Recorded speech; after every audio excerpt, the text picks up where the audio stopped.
Soy Martelli, ya estuve aquí alguna vez, invitado también para dar un puntito. En aquella ocasión fue sobre la vocación. Soy un sacerdote del Instituto del Verbo Encarnado, que es una congregación fundada en mi país, en Argentina, en el año 84. Estuve, por la gracia de Dios, misionando mucho tiempo de mi vida en otros lados, en Egipto. Fue el último destino que tuve antes de venir aquí a Estados Unidos, por 5 años en Medio Oriente. Ahora estuve 2 años en Estados Unidos y me acaban de avisar de que en julio de este año voy para Brasil. Así que aprovecho y le pido oraciones para ese nuevo destino, en San Paulo. Y me han pedido de que les hable sobre seguir las huellas de Cristo. Yo pensaba, para hacer esta presentación un poquito más fácil, la primera cosa es decirles que no tengan pena de levantar la mano y preguntar si hay algo que no se entiende. Para empezar, vamos a empezar con una serie de datos que creo que son muy importantes. Son datos, la Organización Mundial de la Salud publica un boletín donde se van publicando distintas cosas, estudios y estadísticas sobre distintas realidades que la organización va estudiando y llegando precisamente a números concretos o prevenciones, etc. El año pasado se publicó un boletín donde se daba la estadística en concreto de la depresión. Saben ustedes lo que es la depresión, ¿no? Es la enfermedad de la tristeza. Se caracteriza por una tristeza excesiva. Y notaba la Organización Mundial de la Salud que hay más de 300 millones de personas con depresión en el mundo. 300 millones. Sigue comentando, algunos de esos casos de depresión desgraciadamente llegan al suicidio. 800.000 casos de suicidios en el mundo, más de eso. Estiman que para el próximo año, 2020, posiblemente la tasa de suicidio llegue a 1,5 millones de personas que se quitan la vida. ¿Relacionada con la depresión o no? Entre los jóvenes, aquí en este país, entre los 15 y los 19 años, el suicidio es la causa más común de muerte. 15, 19 años. Y en el mundo, el suicidio es la segunda causa más común en los jóvenes de 15 a 29 años. En el mundo. La primera, ¿saben cuál es? Accidentes automovilísticos relacionados con el alcohol. Por lo que también tiene una relación con lo que voy a decir. Es decir, ¿por qué le vengo a traer toda esta feas noticias? Te dicen, estamos de fiesta y viene el padre a hablar de depresión, de suicidio. Porque es importante que nos demos cuenta de que vivimos en un mundo que está enfermo. Estados Unidos y los países del primer mundo reportan la tasa de crecimiento más grande en casos de depresión. Se hace cada vez más común. Yo, con una cierta ironía, leía hace poco en un periódico de Sudamérica, se llama Infobae, no es que sea bueno, es exacto este periódico, pero a veces publican cosas, estudios que se hacen, y se decía allí que no saben los psicólogos qué está pasando, porque precisamente la depresión va avanzando no en los países pobres, sino en los países que son más ricos, más del primer mundo. Y ponen el ejemplo de Suecia, por ejemplo, que tiene un nivel de vida gigantesco y donde los jóvenes reportan una de las mayores tasas de depresión y de suicidio. ¿Qué está pasando? ¿Qué pasa con los jóvenes? Es que se ha perdido el sentido de la vida. No se sabe por qué vivir. ¿Qué es lo que da sentido a la vida de un muchacho, de una muchacha? Si yo pierdo el sentido de la vida, entonces me hago presa fácil de todas estas cosas. Y es lo que sucede. No necesariamente una persona que cae en depresión es porque perdió el sentido de la vida, porque hay razones orgánicas que pueden llevar a la depresión. Pero en muchos casos sí hay una falta de sentido a la propia vida. Y es el caso de muchos jóvenes. Estamos viviendo en un mundo que ha perdido el sentido de la existencia. Y nosotros tenemos que examinarnos, ustedes que son jóvenes, mirar el motivo por el cual viven. Recuerdo que cuando yo era seminarista vino un cura, ¿no?, a hablarnos. Era un padre que había estado en misión. Y él empezó la charla diciendo: les hago una apuesta. Ustedes salgan y empiezan a preguntarle a la gente: disculpe señor, disculpe señora, ¿usted por qué está viviendo? O sea, ¿cuál es el sentido? O sea, ¿qué le da sentido a su vida? ¿O qué es la cosa importante para vivir? Y decía ese padre, les aseguro que la mayoría no va a poder responder a esa pregunta. Si yo les pregunto a ustedes ya el motivo por el cual Dios lo creó, ¿por qué Dios te eligió a vos de todas las infinitas posibilidades que había? Porque habían infinitas posibilidades de la unión de mi papá con mi mamá, que saliesen, no sé, mi papá, por ejemplo, es gringo, ¿no? O sea, es así rojito, es italiano, y yo no salí nada que ver. Podría haber salido un chico alto, guapo, rubio, con celeste, no, salí yo, va como mi mamá, van tirando negrito, digamos. Y había muchas posibilidades, pero Dios eligió esta, me eligió a mí, quiso que yo existiera, me creó. ¿Por qué Dios te creó? ¿Cuál es el sentido de tu vida? ¿Por qué estás acá? Y usted va a decir: bueno, estoy acá porque me toca cantar, estoy acá porque, bueno, tengo que trabajar, ¿no? En Estados Unidos me vine para trabajar, para hacer dinero, para ayudar a mi familia. Todas las motivaciones que ustedes quieran.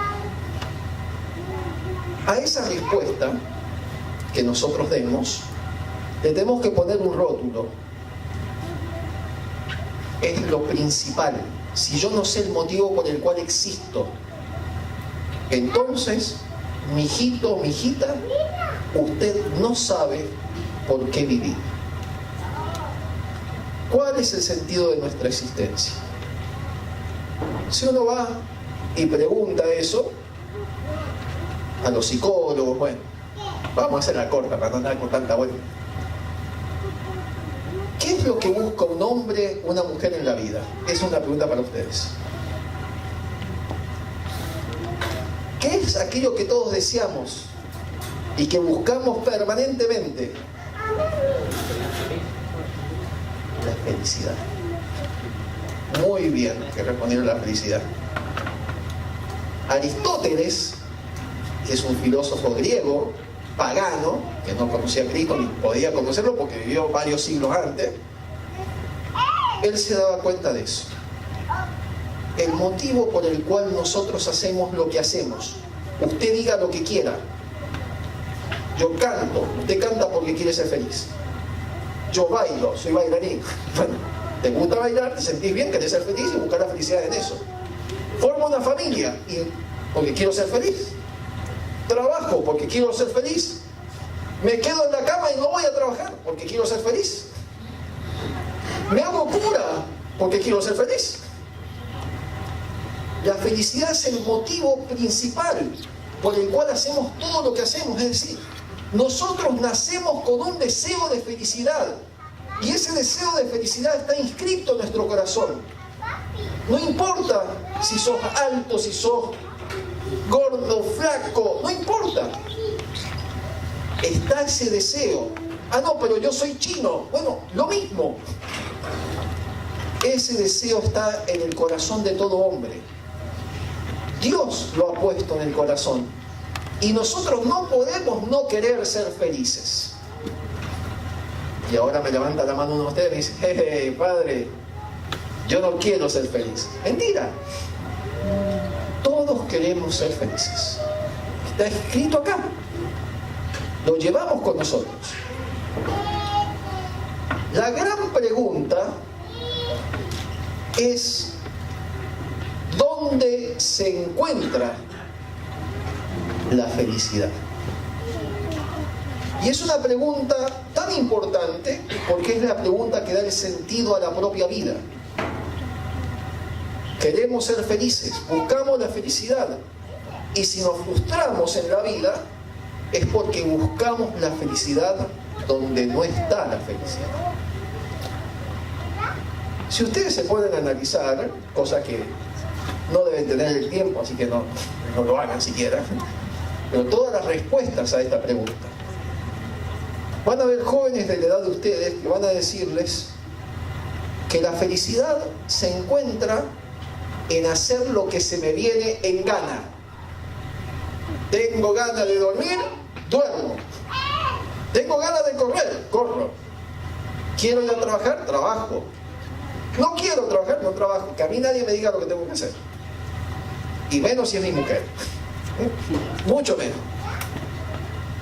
Piensan que la felicidad está en hacer lo que a uno le viene en gana. En la libertad de no tener responsabilidades. Andar libres como los pajaritos. Y a los pajaritos a veces los bajan de una piedrada también, ¿no? Sobre todo en Argentina, no sé cómo se en el país de ustedes. Yo de niño íbamos a cazar pajaritos precisamente. No está la felicidad en eso. Ustedes conocerán, yo conozco ya con los años que gracias a Dios he vivido, gente que pensaba, compañeros míos que pensaban así. Muy abierto de mentalidad, decíamos en el high school, en la secundaria. Qué abierto que es este muchacho, impresionante. Y la universidad, mucho más. Los casos que yo conocí terminaron muy mal. Muy mal. La felicidad no te la puede dar eso.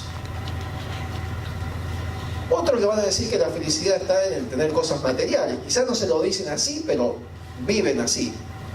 Voy a ser feliz cuando tenga mi propio carro. ¿Cuántos no hemos pensado eso? Al menos nosotros, por ejemplo, allá en Argentina. Y un joven, a no ser que tengas un papá millonario, no tenés un carro. O sea, es así. Entonces es el sueño del carro, de tener mi auto, le decimos nosotros a la gente. Y llega el auto y resulta que, bueno, ya una semana y me gustó, pero ya lo quiero cambiar, porque está medio viejo este que tengo. Y ya quiero un poco más deportivo, bajarlo de atrás, levantarlo así un poquito para que haga más ruido. Deseamos una cosa, en el momento que la tenemos ya empezamos a desearlo. Y queremos más, y más. Y la casa de mis sueños ya no es la casa de mis sueños porque es una casa más grande. Y la ropa que me compré, y sí, me gustó para la fiesta, pero ya quiero otra cosa para la próxima. Permanentemente deseando y queriendo. Porque las cosas materiales no te pueden dar la felicidad. Yo siempre pongo el ejemplo, y ustedes conocen muchos casos de estos, de Hollywood. Había un actor, pobrecito él, digamos, ¿no? Él se terminó suicidando él. Robin Williams. Ustedes habrán visto, los que son un poquito más viejos como yo, habrán visto comedias de Robin Williams, ¿no? Era un actor que hacía reír permanentemente. Pero atrás de tanta risa, había un infierno para esa persona. Y tenían todo, materialmente, si ustedes se ponen a pensar. Un actor de Hollywood. ¿Querés plata? Si sos hombre, querés mujeres. Todo. Menos la felicidad. Porque la felicidad no te la da eso. Bueno, a ver, padre, déjese de tantas vueltas y díganos dónde encontramos la felicidad, que ya sabemos lo que nos va a decir, porque te escuela y viene a decirnos siempre lo mismo. Y sí, es tan simple como es. Yo puedo decirle la felicidad está en Dios, y es verdad. Pero no solamente Dios, así como así, está en Dios, y ya está. La felicidad está en hacer la voluntad de Dios, en caminar los pasos de Cristo. El hombre, la mujer que se anima realmente a seguir los pasos de Jesucristo, es el que va a ser feliz. Ah, bueno, entonces tenemos que ser los curas todos y vamos a seguir los pasos de Jesucristo. No, mijito. Muchos de ustedes quizás sí. No voy a dar nombre, pero sí. Otros, Dios no quiere eso. Quieren que formen una familia. Y que sigan los pasos de Cristo casado, como papá, como mamá. Pero el punto es hacer la voluntad de Dios en mi vida. Hacer su voluntad. Aquello que Él quiere para mí. Y la voluntad de Dios empieza no solamente de algo lindo que nos sentimos bien, porque todos nosotros nos sentimos bien cuando venimos y cantamos y alabamos, y eso está súper bien y los felicito. Pero no pasa por ahí la voluntad de Dios. Empieza a pasar cuando yo quiero observar lo que Dios quiere para mí. Y lo que Dios quiere para mí, empezando, es que yo viva los 10 mandamientos, que son expresión de la voluntad de Dios. No matarás, no cometerás adulterio, no fornicarás, no levantarás falsos, etc. Esa es la voluntad de Dios para todos los que estamos acá, incluido el cura que les habla. Empieza el hombre a descubrir la verdadera felicidad cuando empieza a vivir verdaderamente los 10 mandamientos, la voluntad de Dios. Les voy a contar una historia, si no se me va. ¿Saben ustedes quién es San Agustín? ¿Han escuchado ustedes de San Agustín? San Agustín es uno de los padres más grandes de la Iglesia. Nacido en Hipona, en el sur, en el norte de África, súper erudito, una mente brillante. Su mamá, súper católica, llamada Santa Mónica. Su papá, un desastre con D mayúscula. San Agustín se crió con la mamá, Santa Mónica, y que lo criaba como podía, pero el chico ya empezó a desviarse de chiquitito. Y era una vida desastrosa, al punto que llegó a dejar la vida católica, se hizo de sectas gnósticas, que eran un desastre, una vida moral que era desastrosa. Tenía un hijo ahí metido por un lado que no reconoció después. Bueno, era una vida desastrosa, pero él siempre buscaba algo, ser feliz. Buscaba la felicidad. Los placeres de la carne lo habían atado a San Agustín. Al punto tal que si ustedes alguna vez leen el libro que él escribió, se llaman Las Confesiones de San Agustín, él dice que no se podía desatar y que tiritaba al pensamiento de renunciar a los placeres, cuando ya la gracia lo había empezado a tocar. Bueno, San Agustín, que era un desastre, abandonó a la mamá, se le quiso escapar a la mamá no lo quería soltar y lloraba a Santa Mónica por el hijo, que era un desastre. Y lloraba, se fueron al puerto, San Agustín quería ir, porque se hizo famoso por su oratoria, hablaba súper lindo, latín, impecable, quería hablar delante del emperador romano. Lo hizo, pero se le escapó a Santa Mónica. La mandó, estaban en el puerto esperando que saliese el barco, y la mandó, y le dice, ¿por qué no vas a la iglesia allá? Se conserva esa iglesia todavía. Allá un poquito a rezar, y después cuando vienes ya nos vamos. Se fue a Santa Mónica y la dejó, se fue solo a Italia. Atrás de él se fue la madre después. San Agustín, cuando había experimentado los placeres, la fama. Enseñaba en la corte imperial. Era respetado por su latín perfecto. Siempre encontró algo, un vacío. Y buscando, cuando se decide de entregar a Dios, dijo unas palabras que yo quisiera que ustedes se las recordasen. Domine, Domine, fecisti nos ad te. Señor, Señor, nos hiciste para ti, y nuestro corazón estará inquieto hasta que descanse en ti. La verdadera felicidad está en encontrar la voluntad de Dios y abrazarse con ella. No sé cómo estamos de tiempo hoy, porque usted me está mirando raro allá en el fondo. Mentira, si no veo, se me sacan los lentes. ¿Ah? ¿Estamos bien? Bueno, yo voy a dejar un poco de espacio para que haya preguntas, pero voy a terminar con una anécdota, historia, que creo que ilustra esto. Cuando ustedes van a la isla de Mallorca, Mallorca es una isla que está cerca de España, pertenece a España de hecho, hay allí una catedral construida en la Edad Media, una catedral gótica hermosísima, y dentro de la catedral está el Cristo, una cruz esbelta, gigante, hermosísima, y en los pies de la cruz hay un letrero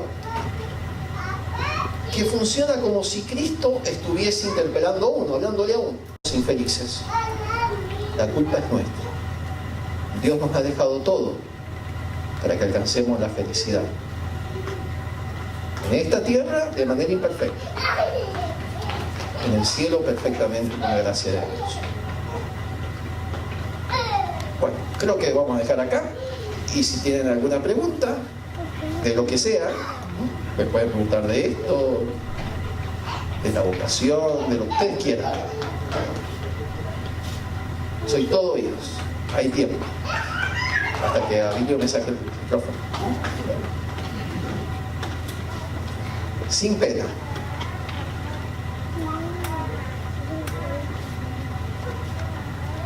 A ver acá.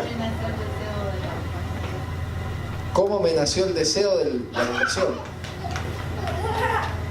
Me nació... Bueno, el deseo primero fue tratar de ayudar a la gente.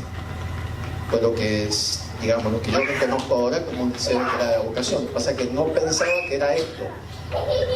Pero yo de niño quería siempre, por ejemplo, en la escuela secundaria entré a estudiar, o sea, no era ingeniería, era una escuela técnica, para después estudiar ingeniería, porque yo en mi ingenuidad, que todavía no sabía cómo funciona el mundo, pensaba que iba a ser ingeniero para construir casas para los pobres, ¿no? Entonces, para poder ayudar a los pobres, ¿no?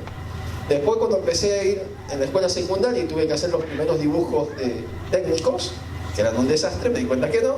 Entonces dije, no, entonces la investigación, estudiar para encontrar la solución a los problemas de la gente y poder ayudarla. Entonces estudié química. Y después, cuando llegó más claro la vocación, así como la vocación, la propuesta concreta de la vocación, me di cuenta entonces que ese deseo en realidad era esto, o sea, dar la vida para ayudar a otros, ¿no? Entonces, así fue. Padre, sí. En una ocasión, como lo que te está diciendo, los jóvenes, hay una inquietud siempre, ¿qué quiero hacer con mi vida? ¿A dónde voy? La vocación, digamos, la vocación cabe en hacer la voluntad de Dios. Me quiero casar, a veces tengo inquietud de sacerdocio, vida religiosa. Exactamente. Pero me puedo equivocar a la hora por miedo. Te puedes equivocar siempre. Pero tal vez de repente hay personas que piensan, si me equivoco, Dios me va a salvar. Si me equivoco de vocación, Dios me va a salvar. La pregunta es, ¿Dios me va a salvar o no? O sea, Quid creavit te sine te, non salvavit te sine te. Ese es San Agustín, no soy yo. El que te creó sin ti, no te salvará sin ti. La salvación es personal. Tengo que querer salvar. Dicho esto, con claridad, el tema de decir, bueno, ¿qué hago con mi vida? La vocación es claro que es parte de la felicidad y es la decisión principal en mi vida. Porque la decisión de casarme o la decisión de entregarme a Dios es lo principal y todo joven se lo tendría que plantar en algún momento. No para ser cura. Bueno, el que Dios lo llame para ser cura, sí. Pero porque yo tengo que estar, yo quiero ser feliz, entonces voy a ser feliz haciendo la voluntad de Dios. Y si yo me caso y no es la voluntad de Dios, lo mismo que decía el cartel ese del Cristo, ¿no? Si sois infelices, no me culpéis. Porque vos sos libres, Dios te deja la libertad. Pero la libertad es para elegir.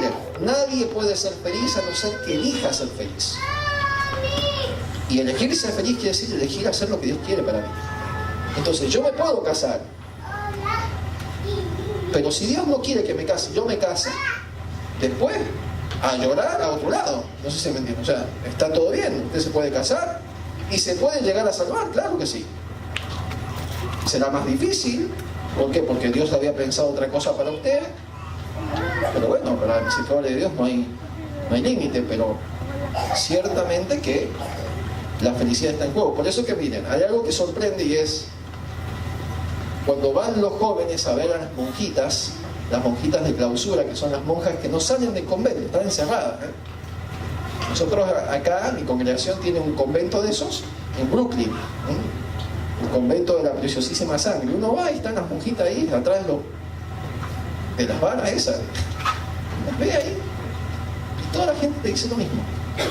Uno va con el pensamiento, las chicas van ahí al inicio y dicen, uy, qué feo estar acá encerrada. Imagínate ahí, no poder estar ahí, salir a bailar, no sé qué pensarán, ¿no? Y cuando llegan ahí y ven a las monjas, porque hay una felicidad, irradian una felicidad que esas chicas no ven en otros lados. Monjas que están sin hombres y encerradas y en silencio, que debe ser lo peor para la mujer, ¿no? Estar ahí que no se puede hablar. Y son súper felices. Entonces, ¿en qué está la felicidad? De vuelta, vuelvo a decir, no está en bailar o no en bailar, en hablar o no hablar, en comprar o no comprar.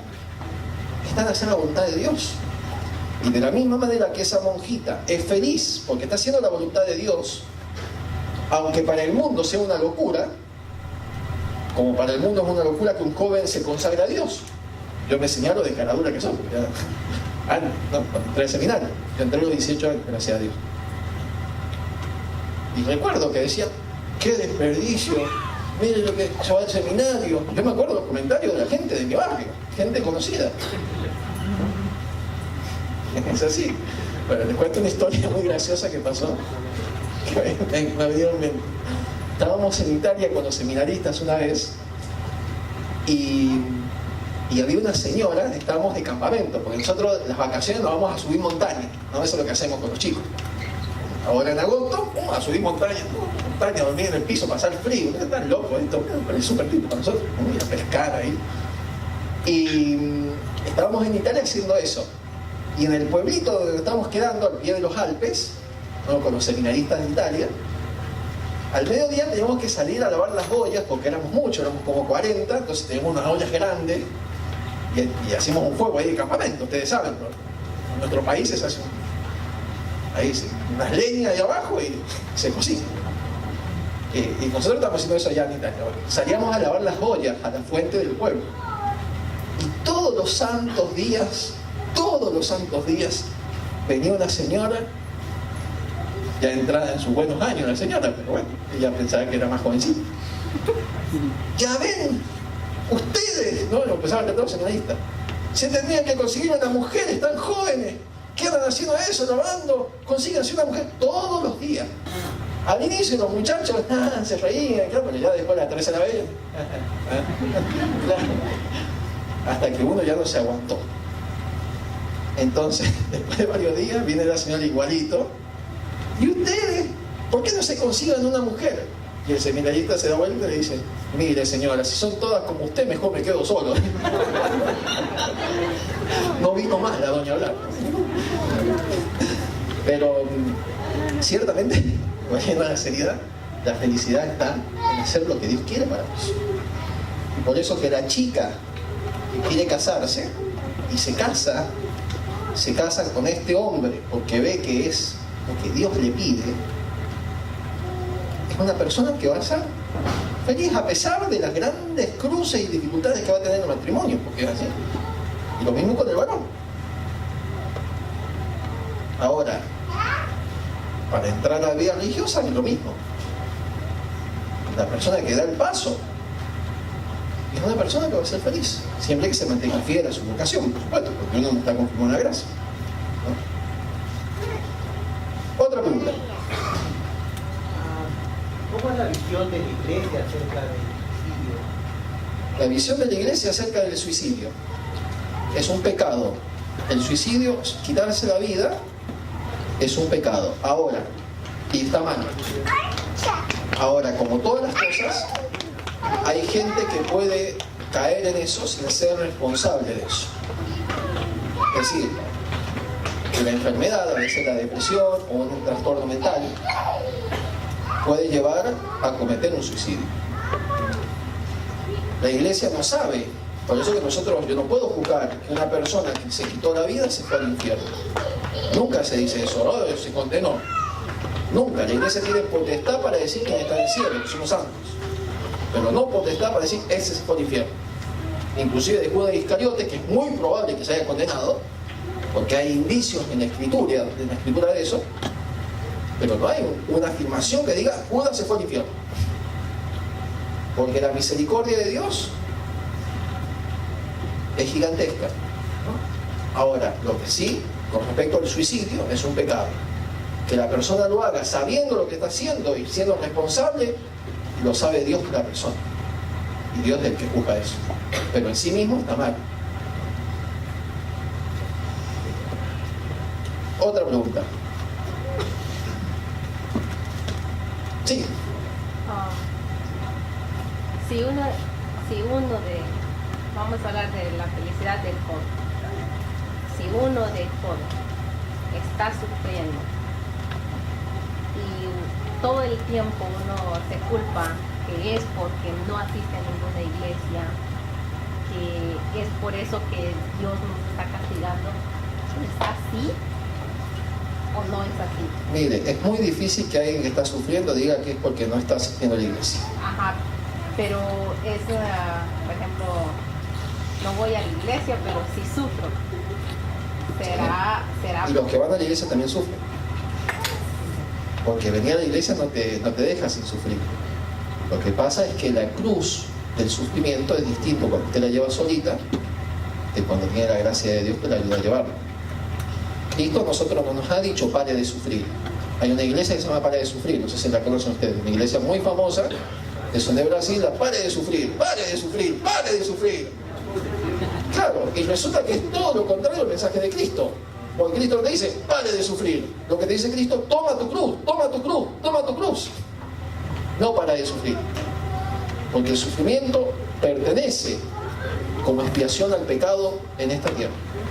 Ahora, el sufrimiento es redentor, o sea, me hace ganar el cielo. Y la persona que sufre, todos sufrimos, todos, ustedes, yo, el que hace la voluntad de Dios y el que no la hace. Voy a responderle, como se me vino ahora a la mente, lo que dice San Luis María Griñón de Montfort. En el Calvario hay 3 cruces. Y tú has de elegir una, entonces elige bien. Has de sufrir como inocente, ¿listo? O como arrepentido, pecador arrepentido, el buen ladrón, o como un condenado, mal ladrón. Los 3 sufren, pero la forma de llevar el sufrimiento es distinta. ¿Se entiende? El inocente sufre, el culpable sufre, porque el sufrimiento es parte de nuestra existencia acá. Y pensar una vida sin sufrimiento es otro mundo, no es el mundo real.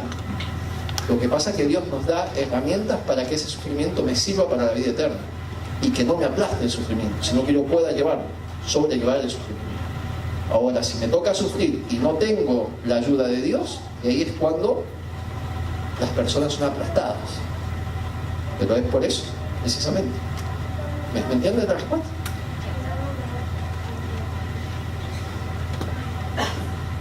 ¿Qué más? Allá del fondo, baterista. ¿Cómo los padres de familia pueden identificar cuando sus hijos tienen depresión? Bueno, yo no soy un doctor, ¿no? Pero me parece que uno se da cuenta como papá que el hijo está raro. ¿Saben cuál es un gran problema ahora? El chupete electrónico. ¿Saben lo que es un chupete ustedes? En Argentina decimos chupete a los bebés para que no lloren, ¿no? Entonces le ponen en la boca el chupete y ya no llora el niño. ¿Cómo le llaman en El Salvador? ¿Chupete? ¿Ah? Bueno, el chupete electrónico que hacen los padres, y porque es lo más fácil, le dan el celular al niño para que ande ahí en YouTube, le prende la televisión o la computadora y lo que ha sentado ahí sin tocar, que esté ahí entretenido mientras que yo hago mis cosas. Y ahí, en el celular, en la televisión, en el chupete electrónico, a tu hijo le destruyen el alma y la vida. Entonces hay que tener cuidado con eso, porque en muchos casos, y cada vez hay más, de niños, y sobre todo ustedes, yo se lo voy a decir, yo hace 2 años que vivo en este país, muy poco tiempo, pero es la primera vez que lo voy a decir, y lo voy a decir que quizás suene fuerte, discúlpenme si suena fuerte, pero les voy a decir porque ustedes son latinos como yo. Hay un grandísimo peligro de descuidar a los hijos acá, ustedes. No porque sean malos, no porque no les importen los hijos, sino porque tienen que trabajar, como decimos en Argentina, tenemos que trabajar como monos. Y algunos de ustedes tendrán 2 trabajos para poder ayudar a la familia. Y los niños son descuidados. En las escuelas de este país, en las escuelas públicas, no son como las escuelas, bueno, no sé cómo, al menos de Argentina, no sé cómo hay en Salvador. En la escuela de Argentina, más o menos, uno puede estar tranquilo. Acá no. Pandillas, droga, quién sabe cuántas cosas más. Entonces, tienen que darle atención a la familia. Yo entiendo que el trabajo es importante y que trabajan para la familia, pero denle lo principal al niño, que son ustedes. Digo, ustedes no son casados, muchos de ustedes, sí, no sé. Pero yo lo he advertido en el tiempo que llevo acá, familias excelentes, gente muy buena que tiene problemas enormes con los niños. ¿Y por qué? Porque no lo han educado a ellos, pero no porque sean malos. Y porque no, la nana o la vecina o el fulano, qué sé yo, pero... Y están ahí delante del celular, Y cuando los niños crecen, anda a educar, anda a decir al arbolito cuando ya se puso duro. Si lo haces, te doy un premio. Entonces tengan cuidado con eso. Pero no es lo que vos me preguntabas. No sé por qué estoy diciendo eso, ni la pregunta, pero bueno. Pero digo, se dan cuenta, los padres que están con los hijos se dan cuenta. El niño que está triste, el niño que no quiere hacer nada, que es un abúlico, que no tiene voluntad para hacer nada. Entonces hay que educarlo al niño. Y el niño se lo educa, corrigiendo lo que está mal, castigando. No digo que le peguen, ustedes son los padres, ustedes sabrán lo que hacen. Pero castigando lo que está mal y premiando lo que está bien, porque eso es lo que hace Dios con nosotros. Entonces, y eso el niño tiene que aprender. Yo recuerdo, mi mamá, a mí me gustaba ir con mi papá porque le sacaba todo a mi papá. Iba al negocio y decían, eso lo daba. Mi mamá, eso, y simplemente me miraba. Y ay de mí si me ponía a hacer un berrinche y gritar. Era así, con los ojos me miraba. Me movía con los ojos. Yo veo mis hermanos y ya no es igual. No todos, ¿no? Y porque el niño quiere esto, el niño quiere aquello, y al final el niño es el que maneja la familia. Y el niño, los caprichos de un niño. Yo las cosas que quise hacer de niño, me imagino si mi mamá hubiese consentido las locuras que quería hacer, y no estaría vivo probablemente. Entonces, hay que educarlo. Bueno, eso es otro tema para otra charla alguna vez, que hay que darlo más en profundidad. Bueno, última pregunta. Hay 2 preguntas más. 3 preguntas. Empezaron a preguntar. A ver allá. En relación a la felicidad que está hablando, ¿puede una persona ser feliz o ser religiosa? Mira, una persona que busca la verdad, yo creo que sí, porque en algún momento el que busca la encuentra. Y hay gente que está en camino. Ahora, una persona que es resueltamente irreligiosa, que ha negado, que ya no quiere, es muy probable que esté entregada a vicios. Y los vicios, aunque sea religioso o no sea religioso, te destruyen la vida. ¿Se entiende? Entonces hay gente que por ahí no conoce a Dios totalmente, pero no por culpa de ellos. Pero en su corazón están buscando la verdad. Y acá y allá, y bueno, y Dios de eso lo premia, porque hay un deseo de Dios. Y en algún momento van a llegar. Distinto del otro caso. ¿El Señor Reyes? La felicidad, cuando uno se entrega a Dios, hay muchas pruebas. Experiencias personales, después que se entregó a Dios, esas pruebas luego hacen balancear de la felicidad, la toma. Que la felicidad no es algo sensible. No es algo sensible, no es una noche de fiesta, ¿no? O estar ahí, no es eso la felicidad. La felicidad es el anhelo que tenemos en el corazón lleno. Y eso es imperfecto en esta vida, porque en esta vida hay pruebas. Pero como pasa en la vida del sacerdote, como pasa en la vida del matrimonio, cuando hay pruebas es un buen signo. Recuerden ustedes lo que dice el Espíritu Santo en la Sagrada Escritura. Lo que le dice a Job. Job, ustedes conocen la historia de Job, era súper bueno y resulta que le pasó de todo. Porque eras acepto a Dios, por eso mismo fuiste tentado. Es decir, es en la prueba y aquel que agrada a Dios, lo que también dice la Escritura. Ahora se me fue la cita. Bueno, que hijo, si te entregas al servicio de Dios, prepara tu alma para la tentación. Porque el diablo no va a molestar a alguien que anda ahí, ¿no? Ese ya está, que siga corriendo cuando va a molestar al que se está escapando. Iba cabalgando una vez Sancho y Don Quijote, ¿no? Esto de Cervantes. Y entonces le salen un montón de perros, ¿no? No sé si perros, allá en Argentina los gauchos, los caballos salen los perros, ladran a los caballos. Y dice Don Quijote: ladran, Sancho, señal que cabalgamos. Es decir, están ladrando, señal que vamos bien. Cuando el mal está enojado, se va a acabar. Una cosa va bien. Bueno, creo que la última, ¿no? Vos me cortás como vos quieras. Sí, hay que cerrar. ¿Por qué voy a misionar en Brasil? Porque la vida del sacerdote misionero es así. Es decir, hay 2 tipos de sacerdotes. Bueno, hay varios tipos de sacerdotes. Sacerdote bueno, sacerdote no tan. Pero lo que quiero decir es esto. Está el sacerdote que es diocesano, que es el sacerdote que depende del obispo del lugar, estudia en esa diócesis. Ustedes supónganse que son de la diócesis de San Salvador, por decir, ¿no? O del Mozote, o de Sociedad, Buenos Aires, ¿no? Son algunos pueblos que he escuchado de nombre. Bueno, lo que sea. Usted estudia en ese lugar y se queda en ese lugar. Y lo mueven a lo sumo de parroquia dentro de ese territorio. Pero después están los sacerdotes que son misioneros, que son religiosos. El sacerdote diocesano no tiene voto de pobreza, ni tiene voto de obediencia. ¿Ok? Por eso que a veces la gente dice, no, pero mira, el padre anda con aquel, al menos en Argentina es así, no sé cómo es en El Salvador, pero con ese adoptazo. Bueno, pero el padre también enseña en la universidad, o la familia, a veces a los diocesanos le da, hay familias que tienen dinero y le compran un carro al hijo. Diocesanos. Después están los sacerdotes misioneros religiosos. Este es el caso mío.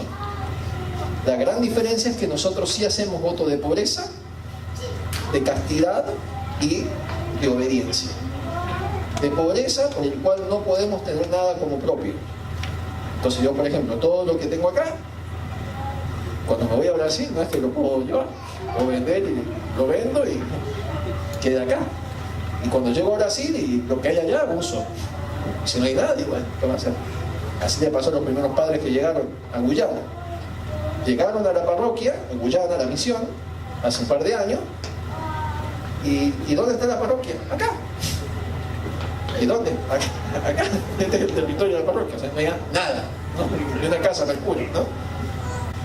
Bueno, los sacerdotes que son misioneros, entonces hacen la promesa a Dios de ir, por eso que la entrega total a donde haga falta, ¿no? Entonces, en mi congregación en concreto se privilegia los lugares que son más difíciles, donde posiblemente si no van los padres de mi congregación no vaya nadie.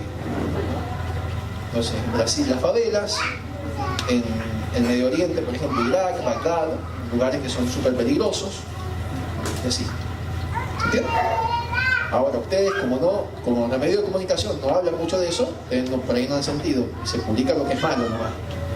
Pero la cantidad, los miles de hombres y mujeres que dejan todo, patria, casa, familia, lengua, costumbre, para ir a un lugar donde nadie los conoce y hacer un trabajo por el cual nadie les paga, arriesgando la vida y muriendo a veces en el lugar, eso no se dice. Un sacerdote que es amigo mío, en Tanzania, ya hace varios años, cuando se va a Tanzania en África, uno va ahí sabiendo algo: me voy a enfermar de malaria. Es imposible estar en Tanzania y no enfermarte de malaria. Y malaria es lo mínimo que te puede pasar. Pero bueno, el cura es cura y se fue a Tanzania y se enfermó de malaria. ¿Se entiende? Ok, creo que Avillo me está mirando muy feo ahora. Bueno, les pido oraciones. Ustedes saben que de aquí del grupo hay 2 muchachos, si no me equivoco, ¿no? Que eran de aquí. 3 muchachos. ¿Quién es el tercero? Se llama José, José David. Ah, José. Está José David y está Isaías. Este año son ellos 2 que están con nosotros preparándose. Así que recen por ellos. Los había invitado a venir, pero tenían exámenes dentro de poquito, pasado mañana. Así que tenían que estudiar porque ya están en la época de estudio. Bueno, muy bien. ¿Listo entonces?